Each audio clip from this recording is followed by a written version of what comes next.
Proverbe, chapitre 3. Mon fils, n'oublie pas mes enseignements, et que ton cœur garde mes préceptes, car ils prolongeront les jours et les années de ta vie, et ils augmenteront ta paix. Que la bonté et la fidélité ne t'abandonnent pas.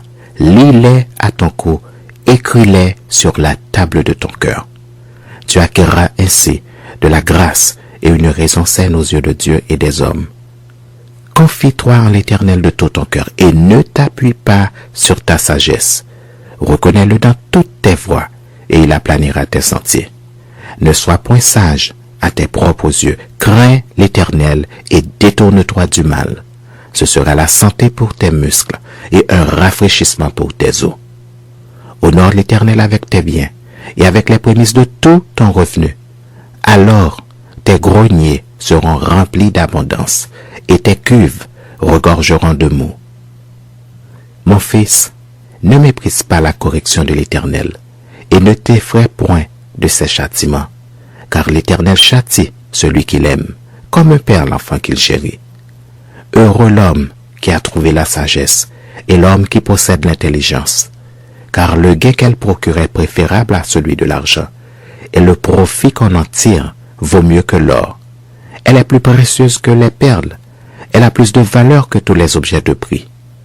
Dans sa droite est une longue vie, dans sa gauche la richesse et la gloire.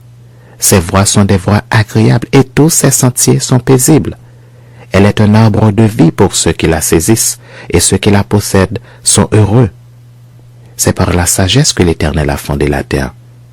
C'est par l'intelligence qu'il a affermi les cieux. C'est par sa science que les abîmes se sont ouverts et que les nuages distillent la rosée. Mon fils, que ces enseignements ne s'éloignent pas de tes yeux. Garde la sagesse et la réflexion. Elles seront la vie de ton âme et l'ornement de ton cou. Alors tu marcheras avec assurance dans ton chemin, et ton pied ne heurtera pas. Si tu te couches, tu seras sans crainte, et quand tu seras couché, ton sommeil sera doux. Ne redoute ni une terreur soudaine, ni une attaque de la part des méchants, car l'Éternel sera ton assurance, et il préservera ton pied de toute embûche. Ne refuse pas un bienfait à celui qui y a droit, quand tu as le pouvoir de l'accorder. Ne dis pas à ton prochain, va et reviens, demain je donnerai, quand tu as de quoi donner. Ne médite pas le mal contre ton prochain lorsqu'il demeure tranquillement près de toi. Ne conteste pas sans motif avec quelqu'un lorsqu'il ne t'a point fait de mal.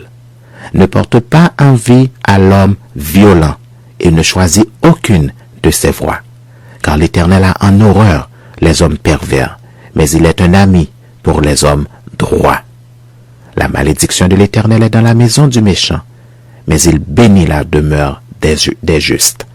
Il se moque des moqueurs, mais il fait grâce aux humbles. Les sages hériteront la gloire, mais les insensés ont la honte en partage.